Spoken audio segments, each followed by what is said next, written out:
ఉపవాసం, ఖురాన్ ఈ రెండు కూడా అల్లాహ్ వద్ద సిఫారసు చేస్తాయి. దైవ ప్రవక్త ముహమ్మద్ రసూలుల్లాహ్ సల్లల్లాహు అలైహి వసల్లం వారు తెలియజేశారు, తీర్పు దినం రోజున ఉపవాసము, ఖురాన్ ఈ రెండు అల్లాహ్ సన్నిధిలో దాసుల కొరకు సిఫారసు చేస్తాయి. ఏ విధంగా సిఫారసు చేస్తాయి అంటే, ఉపవాసం అంటుంది అల్లాహ్, ఇతను భూలోకంలో ఉన్నప్పుడు ఉపవాసం పాటించేవాడు, ఆకలికి దప్పిలకు దూరంగా ఉండేవాడు, భార్యతో కామవాంఛలకు దూరంగా ఉండేవాడు, ఎంతో నిష్టగా ఇతను రోజాలు పాటించాడు. కావున ఈరోజు ఇతని విషయంలో నా సిఫారసును అంగీకరించు అల్లాహ్, ఇతను నరకం నుండి కాపాడు అల్లాహ్ అని ఉపవాసం మీకోసము అల్లాహ్ దగ్గర సిఫారసు చేస్తుంది. అలాగే ఖురాన్ అంటుంది, అల్లాహ్ ఇతను రాత్రుల పూట నమాజులో నిలబడి నన్ను అత్యధికంగా పారాయణం చేసేటటువంటి వాడు, కావున ఇతని విషయంలో ఈరోజు నా సిఫారసును అంగీకరించు ప్రభు, ఇతను నరకం నుండి రక్షించు, స్వర్గానికి పంపించు అల్లాహ్ అని ఉపవాసం, ఖురాన్ ఈ రెండు అల్లాహ్ దగ్గర సిఫారసు చేస్తాయి.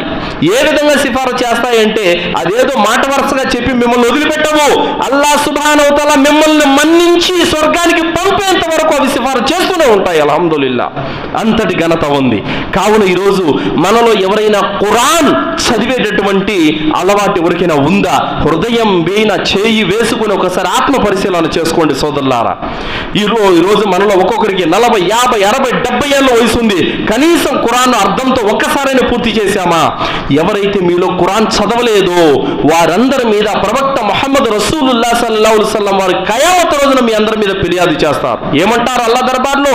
వకాల రసూల్ యా రబ్బి ఇన్న కౌమి ఇత్తఖదు హాదల్ ఖురాన్ మహజూరా. అల్లాహ్, నా జాతి ప్రజలు నేను ఇచ్చిపోయినటువంటి ఖురాన్ను వాళ్ళు విడిచిపెట్టేశారు అని చెప్పడం జరుగుతుంది. కావున సోదరులారా, వాట్సాప్లో కనపడిన ప్రతి అడ్డమైన మెసేజ్ చదువుతాము, యూట్యూబ్లో కనిపించిన ప్రతి చెత్త వీడియో చూస్తాము, ఫేస్బుక్లో కనిపించిన ప్రతి పోస్టు చదవడానికి మన దగ్గర టైం ఉంది. నన్ను పుట్టించిన నా సృష్టికర్త పంపినటువంటి ఖురాన్ గ్రంథాన్ని చదవడానికి నా దగ్గర టైం లేదంటే ఇంతకు మించినటువంటి దౌర్భాగ్యం ఇంకేమైనా ఉంటుందో చెప్పండి సోదరులారా. ఈరోజు ఏ హీరోకు కొడుకులు ఎంతమంది, వాళ్ళ భార్య పేరు ఏం పేరు, వాడు ఏ సినిమా తీశాడు, ఏ హీరోయిన్తో నటించాడు, వాడి అడ్రస్ ఏంటి, వాడి మంచి చెడ్డలు పూర్తి వివరాలన్నీ కూడా తెలుసు.